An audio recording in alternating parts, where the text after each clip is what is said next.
If you have watched Resident Evil, then you must have heard of the Umbrella Corporation.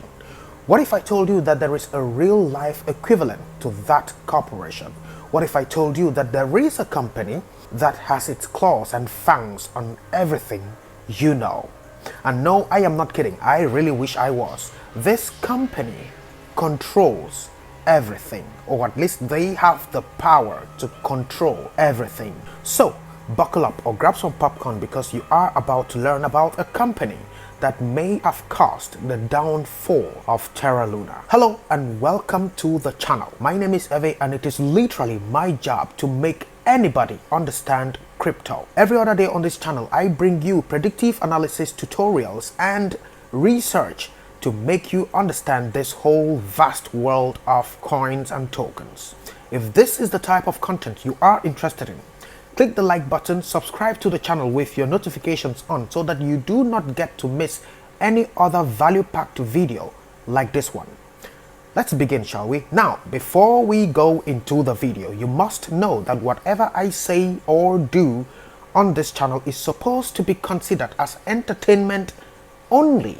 Well, you can also consider it as education, but it is mostly entertainment, okay? This is not financial advice. It has nothing whatsoever to do with financial advice. If you choose to invest your money in cryptocurrency, know that there are a lot of risks involved and you should practice risk management. So with that said and done, let's begin to learn about this company that is trying to bring us all down. Blackrock, the world's largest asset manager. Well, straight from his annual shareholders letter, quote, stakeholder capitalism is not about politics. It is not a social or ideological agenda. It is not woke.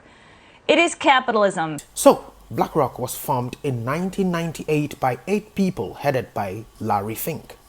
Larry Fink was born on the 2nd of November 1952 in Los Angeles, California.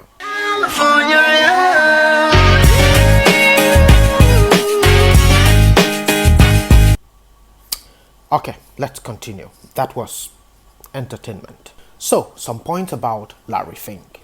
He grew up in a Jewish family. His mother was an English professor and his dad was a shoe store owner. He had a bachelor's degree in political science and an MBA in real estate in UCLA. He started his career in 1976 in an investment bank called First Boston. Here in this bank, he worked as a mortgage-backed security trader where he made about $1 billion for this bank. It is only about 1986 where his department lost about $100 million to this bank due to his inaccurate prediction on interest rates. It is because of his experience in this bank that influenced him to start a company that would invest clients' money while incorporating strong risk management. In 1988, Fink and 7 other people co-founded BlackRock under the umbrella of the Blackstone Group. Now, the Blackstone Group should not be confused with BlackRock.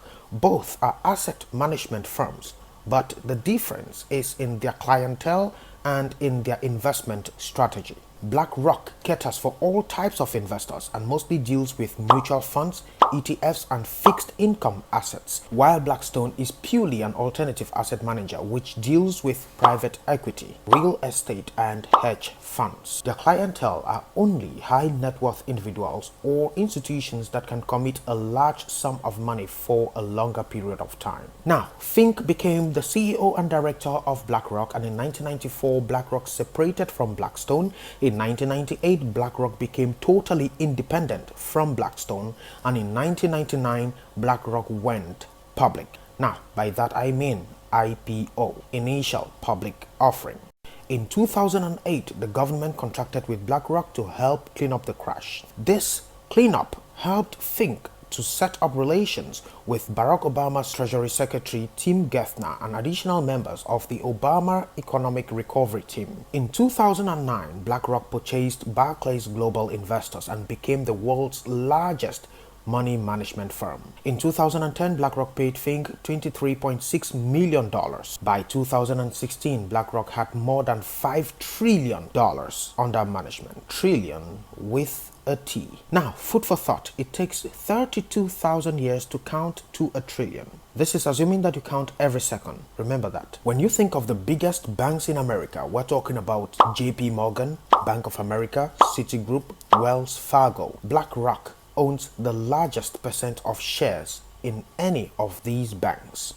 This is to tell you exactly how much powerful they are. Now you might be like, I don't live in America, I live in Australia. They own shares in the biggest banks in Australia. And not only that, they are the biggest shareholder in any of these banks. They own shares in European banks like in London and in Germany. Most companies you might think of are invested with BlackRock or are invested with other companies that are invested with BlackRock. They have a huge percentage of Coca-Cola, and you might be like, well, I would go for Pepsi. They have a huge percentage of Pepsi as well. Now, the news. They have a huge percentage of CNN, CNBC, and a lot of other news outlets. Now, you might be like, I do not watch the news.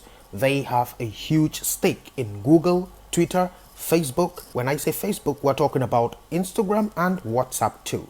So basically all the content you consume has something to do with BlackRock. In fact, they together with Vanguard, which is a competitor to them, owns more than 90% of all the media. At the time of recording this video, BlackRock has about $9.6 trillion worth of assets under management. Now, to put this into context, only the United States and China have a higher GDP greater than this figure. $23 trillion for the USA and 17.7 for China as of 2021. So, for a single company like this one to have all of this power is indeed detrimental to the rest of society, because the news you hear or the type of content you consume on social media can indeed be controlled by them. Essentially, they can control everything. Firms like this only exist because of the centralized nature of the financial system. When you keep your money in the bank does not just keep it for you. They in turn invest your money, most probably with a hedge fund which may or may not have most of its shares owned by BlackRock. If the financial system is to collapse, firms like BlackRock will collapse. And yes, they will do anything and everything possible to not let that happen. Cryptocurrency's principal goal is decentralization. Terra's UST depegged from Terra's Luna coin, and Luna went to basically nothingness.